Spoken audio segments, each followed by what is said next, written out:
Bismillahirrahmanirrahim. Assalamualaikum warahmatullahi wabarakatuh. Alhamdulillahirabbil alamin. Assalatu wassalamu ala asyrafil anbiya wal mursalin Sayyidina Maulana Muhammadin wa ala alihi wa sahbihi ajma'in. Asyhadu an la ilaha illallah wahdahu la syarikalah. Asyhadu anna sayyidana Muhammadan abduhu wa rasuluhu la nabiyya ba'dah. Allahumma rabbi syrah li sadri wa yassir li amri wahlul 'uqdatam min lisani yafqahu qawli wasaddid lisani wahdi qalbi bihaqqi sayyidina Muhammadin sallallahu alaihi wasallam. Rabbi zidna ilman warzuqna fahma subhanaka la ilma lana illa ma 'allamtana innaka antal alimul hakim wala haula wala quwata illa billahil aliyyil azim. Waqala ta'ala fi kitabil karim a'udzu billahi minasyaitonir rajim bismillahirrahmanirrahim. Waqala ar-rasulu ya rabbi inna qaumi takhadhu hadzal qur'ana mahjura. Shadaqallahul azim. Allahumma arhamna bil Qur'an. Alhamdulillah para pemirsa sahabat Sultan yang Allah rahmati, pada kesempatan kali ini Al-Fakir bisa kembali bertemu dengan para pemirsa sekalian. Mudah-mudahan pertemuan kita mendapatkan ridho taufik hidayah dari Allah Subhanahu wa taala. Shalawat serta salam semoga terlimpah curah pada junjungan kita Rasulullah Muhammad sallallahu alaihi wasallam, kepada para keluarganya, para sahabatnya dan umatnya hingga akhir zaman. Insyaallah pada kesempatan kali ini kita akan kembali melanjutkan pembahasan dari kitab Al-Arba'un Arba'in min ahadisi Sayyidil Mursalin sallallahu alaihi wasallam, satu kitab yang disusun oleh Syekh Al-Alim Al-Alamah Al-Muhaddis Syekh Yusuf bin Ismail Ad-Dabhani rahimahullahu taala, seorang ulama yang mutabar yang mengarang kitab 40 tematik dan di dalamnya ada 40 hadis. Dan pada kesempatan ini kita akan mengambil satu tema, yaitu arba'una hadisan fi fadil Qur'anil Karim wa tilawatihi, 40 hadis tentang keutamaan dari Al-Qur'an yang mulia dan keutamaan juga membaca Al-Qur'an tadi. Alhamdulillah pada kesempatan awal kita sudah mengkaji hadis yang pertama, dan insyaallah pada kesempatan ini kita melanjutkan hadis yang kedua, ketiga dan keempat insyaallah. Jadi setiap pertemuan kita akan membahas insyaallah 3 hadis ya, supaya runut dan kita bisa mengambil faedah maksimal dari apa yang hadis kita bacakan insyaallah. Para pemirsa Sultan yang Allah rahmati, di dalam hadis yang kedua disebutkan di dalam kitab ini, An Aisyah radhiyallahu anha qalat qala Rasulullah sallallahu alaihi wasallam alladzi yaqra'ul Qur'ana wa huwa mahirun bihi ma'as safaratil kiramil bararah walladzi yaqra'ul Qur'ana wa huwa yuta'ti'u fihi wa huwa alaihi syakkun lahu ajrani, rawahu al-Bukhari wa Muslimun. Hadis yang kedua berasal dari Ummul Mukminin, ibunda kita Sayyidah Aisyah radhiyallahu anha, salah seorang dari istrinya Nabi kita Muhammad sallallahu alaihi wasallam, yang beliau menceritakan qala Rasulullah sallallahu alaihi wasallam, bersabda Rasul sallallahu alaihi wasallam, alladzi yaqra'ul Qur'ana wa huwa mahirun bihi. Jadi orang yang membaca Al-Qur'an dan dia mahir dalam membacanya, ma'as-safaratil kiramil bararah, maka dia akan bersama dengan as-safaratil kiramil bararah.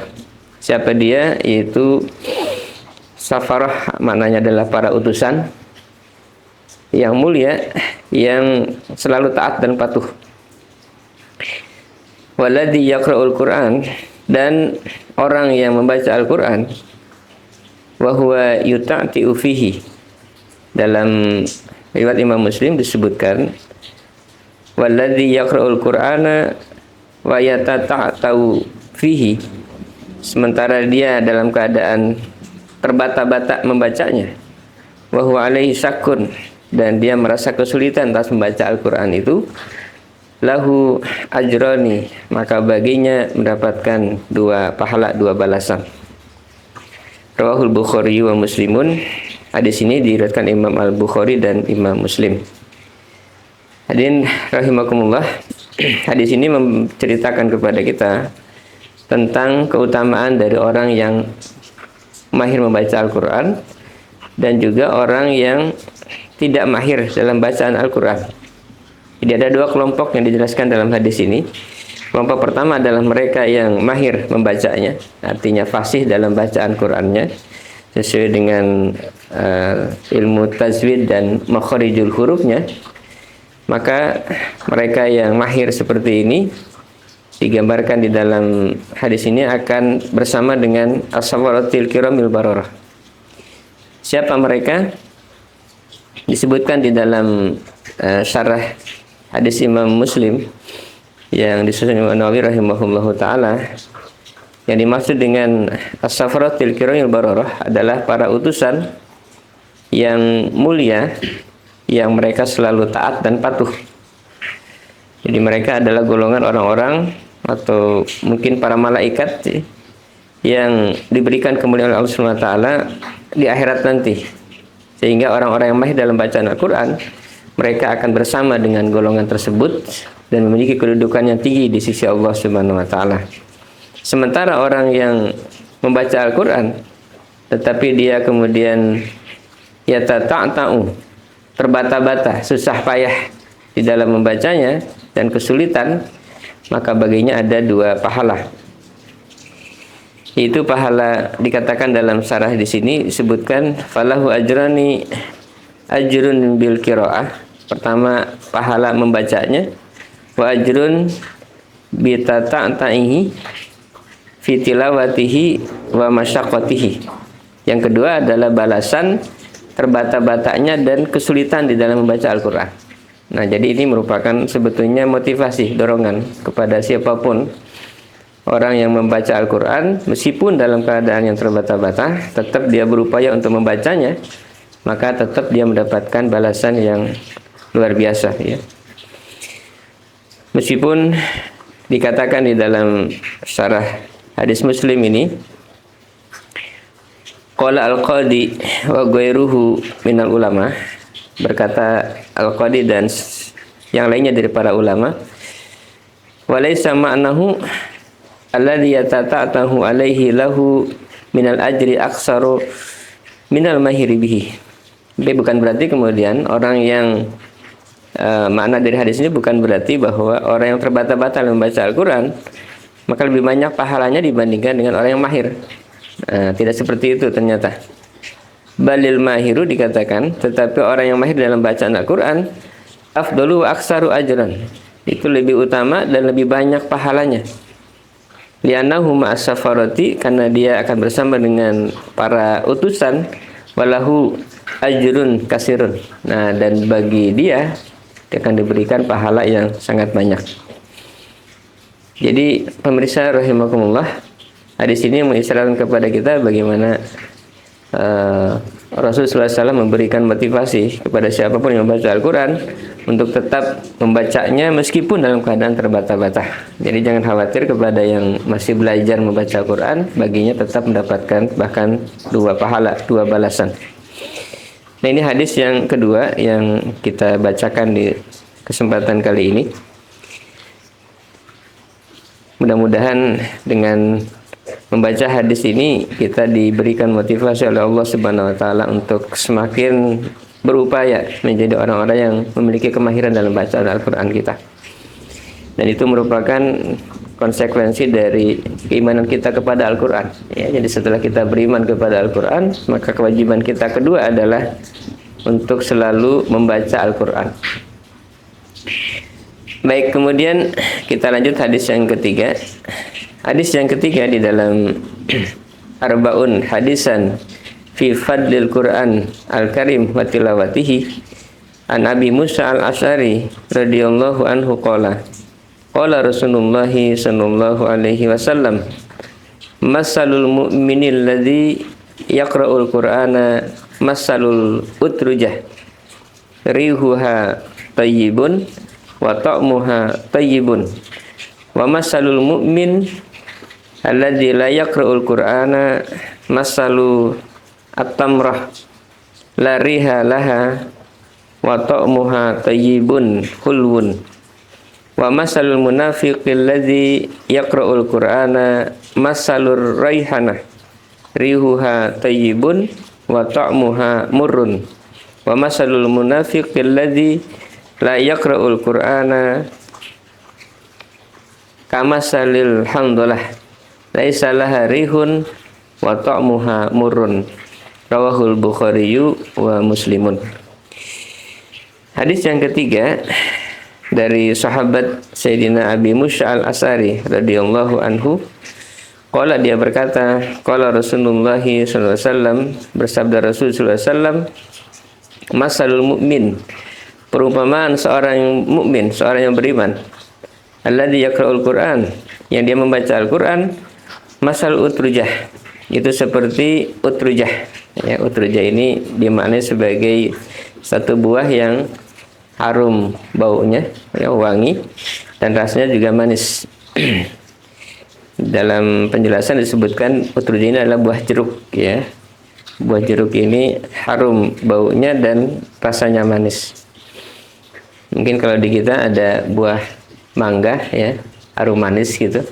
Nah, itu harum baunya dan manis rasanya, ya. Mirip-mirip dengan ini barangkali, ya, utrujah ini. Jadi rihuha tayyibun, jadi baunya adalah baik, harum. Wa ta'muha tayyibun, rasanya juga adalah manis, baik. Wa masalul mu'min, yang kedua, permisalan seorang mukmin, seorang yang beriman, alladzi la yaqra'ul Qur'an, yang dia tidak membaca Al-Qur'an, masalul tamrah, itu seperti buah kurma, ya. Dimana kurma ini la rihalaha, tidak ada baunya, tidak ada wanginya. Wa ta'muha tayyibun hulwun, tetapi rasanya itu adalah baik dan manis, buah kurma. Kemudian yang ketiga, wa masalul munafik, dan permisalan seorang munafik, alladzi yaqra'ul Qur'ana, yang dia membaca Al-Qur'an, masalul raihanah, seperti buah raihanah. Raihanah ini sebagian mengartikan buah atau tumbuhan mawar, ya. Rihuha tayyibun, jadi harum baunya, tetapi ta'muha murrun, rasanya pahit, ya. Dan wa masalul munafik, yang keempat terakhir, perumpamaan seorang munafik, alladzi la yaqra'ul Qur'an, yang dia tidak membaca Al-Qur'an, kamasalil handalah, itu seperti handalah ini tanaman berduri yang ada di padang pasir. Laisa laha rihun wa ta'muha murrun, yang tidak memiliki bau dan rasanya juga pahit, ya. Nah, jamaah rahimakumullah, pemirsa yang Allah rahmati, hadis ini mengisyaratkan kepada kita, Rasul memberikan perumpamaan orang-orang mukmin dan orang-orang munafik. Memang mukmin lawannya adalah munafik, ya. Kalau orang muslim lawannya adalah orang kafir yang dia tidak masuk Islam. Dan ternyata Rasul menggambarkan dalam hadis ini bahwa keimanan dan kemunafikan itu dua hal yang tentu jelas jauh berbeda, ya. Di mana keimanan bisa menghasilkan rasa yang manis, ya, tetapi munafik ternyata digambarkan sebagai sesuatu yang rasanya pahit, ya. Tetapi Al-Qur'an yang dibacakan oleh dua kelompok ini, orang-orang mukmin dan orang munafik, itulah yang akan memberikan rasa atau penciuman atau bau yang harum. Jadi meskipun seorang munafik itu rasanya pahit, tapi ketika dia membaca Al-Qur'an, maka akan tercium harumnya. Termasuk juga orang mukmin, ya, seperti buah jeruk tadi itu, yang digambarkan memiliki rasa yang manis dan harumnya wangi gitu. Dan ini mendorong kepada kita untuk selalu rajin membaca Al-Qur'an, sehingga tidak hanya kita memiliki rasa yang manis karena keimanan kita, tetapi juga memiliki harum atau wangi karena sering membaca Al-Qur'an. Jadi berbeda dengan orang-orang mukmin yang tidak rajin untuk membaca Al-Qur'an, apalagi golongan munafikin, naudzubillahi min dzalik. Dan ini memberikan penjelasan kepada kita hadis ini bahwa bacaan Al-Quran itu sesuatu yang menimbulkan harum yang wangi, yang baik begitu ya. Oleh karena itu mudah-mudahan kita terdorong untuk semakin ya rajin membaca Al-Quran, dan kemudian setelah itu tentu berikutnya adalah kita berupaya untuk memahami Al-Quran ya, memahami Al-Quran dan kemudian mengamalkannya dan menegakkannya. Dan ini hadis yang ketiga. Nah, hadis yang terakhir yang keempat ini hadis yang saya kira penting ya. Semua hadis juga penting, tapi ini menggambarkan kepada kita bagaimana pengaruh Al-Quran terhadap kehidupan umat atau manusia ya. Hadis yang keempat, an Umar radhiyallahu anhu anna nabiyya sallallahu alaihi wasallam qala innallaha ta'ala yarfa'u bihadzal kitabi aqwaman wa yad'u bihi akharina, rawahu Muslimun. Hadis yang keempat diriwayatkan Imam Muslim dan berasal dari sahabat Sayyidina Umar bin Khattab radhiyallahu an, di mana beliau mengatakan anna Nabi sallallahu alaihi wasallam qala, sesungguhnya Nabi sallallahu alaihi wasallam pernah bersabda, innallaha ta'ala yarfa'u bihadzal kitab aqwaman, sesungguhnya Allah Subhanahu wa taala mengangkat dengan kitab ini, maksud Al-Qur'an, beberapa kaum wa yad'u bihi akharina, dan Allah kemudian menghinakan, merendahkan dengan Al-Qur'an ini kaum-kaum yang lain. Nah, siapa yang dimuliakan, diangkat derajatnya adalah mereka orang-orang yang selalu berpegang teguh kepada Al-Quran, mengamalkan Al-Quran, menegakkan Al-Quran, dan dijadikan sebagai aturan dalam kehidupannya.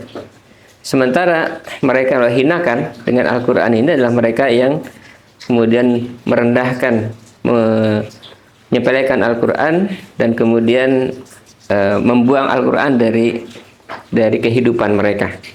Dan saya kira gambaran ini terbukti dalam sejarah yang bagaimana kaum muslimin dulu ketika mereka berpegang teguh dengan Al-Quran, Allah berikan kepada mereka kemuliaan, kejayaan. Tetapi begitu kemudian mereka melunturkan atau jauh dari Al-Quran, maka kemudian Allah hinakan mereka dan dijadikan umat yang naudzubillah ya. Oleh karena itu, ini hadis ini memberikan gambaran kepada kita bagaimana Allah mengangkat derajat kaum dengan Al-Quran dan menghinakan juga dengan Al-Quran. Jemaah rahimakumullah, dalam kaitan ini ada satu ayat yang tadi Al-Fakir bacakan di awal taklim kita, kajian kita.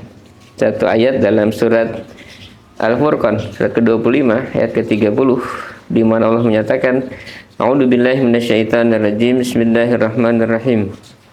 Wa qala ar-rasulu ya rabbi inna qaumi ittakhadhu hadzal qur'ana mahjura. Ya, sadaqallahul azim. Dan berkatalah Rasul, maksudnya Rasul Muhammad sallallahu alaihi wasallam, ya Rabbi, wahai Tuhanku, inna qaumi, sesungguhnya kaumku, ittakhadhu hadzal qur'an, mereka menjadikan Al-Qur'an ini mahjura, sesuatu yang diacuhkan, sesuatu yang kemudian tidak diperhatikan. Nah, dalam kaitan dengan ayat ini ada satu perkataan yang maqalah dari seorang ulama yang terkenal, yaitu Syekh Ibnu Taimiyah rahimahullahu taala, yang beliau mengatakan ini saya kutip dari kitab At-Tibyan fi Ulumil Quran yang disusun oleh Muhammad Ali As-Sabuni rahimahullahu taala. Beliau mengutip pendapat dari Imam Taimiyah yang mengatakan, man lam yaqra'il Qur'an faqad hajaruhu, wa man qara'al Qur'an wa lam yatadabbar ma'aniyahu faqad hajaruhu, wa man qara'ahu wa tadabbarahu wa lam ya'mal bima fihi faqad hajaruhu.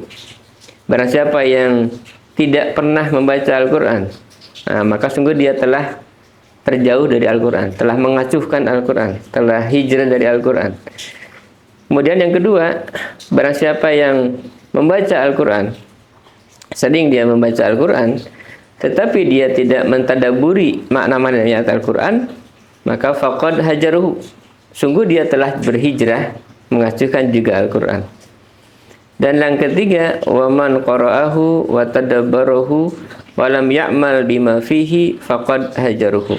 Dan barang siapa yang membaca Al-Qur'an, mentadaburi isinya, memahami apa yang dimaksud Al-Qur'an, tetapi dia tidak mengamalkan bima fihi, sesuai dengan sesuatu dalam Al-Qur'an tadi, faqad hajaruhu, maka sungguh dia telah hijrah, telah mengacuhkan Al-Qur'an.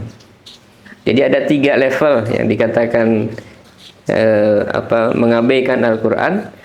Pertama adalah mereka yang tidak suka membaca Al-Qur'an. Yang kedua, kalaupun dia baca Quran, tapi kemudian tidak berupaya untuk memahaminya, mentadaburinya, ya, memahami tafsir dan seterusnya. Dan level yang ketiga adalah mereka sudah membaca Al-Quran, memahami isinya, mentadaburinya, tetapi kemudian tidak mengamalkannya. Ini juga termasuk orang yang dikatakan mengacuhkan, berhijrah dari Al-Quran. Naudzubillahi min dzalik. Oleh karena itu mudah-mudahan kita semua yang mengkaji hadis-hadis Rasul yang kita baca dalam kitab ini terdorong untuk menjadi orang-orang yang pertama rajin membaca Al-Quran, kedua berupaya untuk memahami isinya, mentadaburinya, dan yang ketiga adalah setelah kita paham, maka mudah-mudahan Allah memberikan dorongan kepada kita untuk mengamalkan Al-Quran. Inilah kewajiban kita terhadap Al-Quran, sehingga dengan demikian maka Al-Quran bisa berjalan dalam kehidupan kaum muslimin khususnya dan umumnya kepada umat manusia, dan Al-Quran kemudian menjadi hudalinas, petunjuk bagi manusia. Dan ini harapan kita semua, mudah-mudahan dengan itulah kemudian Allah mengangkat kaum, yaitu kaum muslimin, dengan kitab suci Al-Quran ini, dan kemudian terhindar dari mereka yang menghinakan ayat-ayat Al-Quran dengan cara mengacuhkan Al-Quran tadi itu.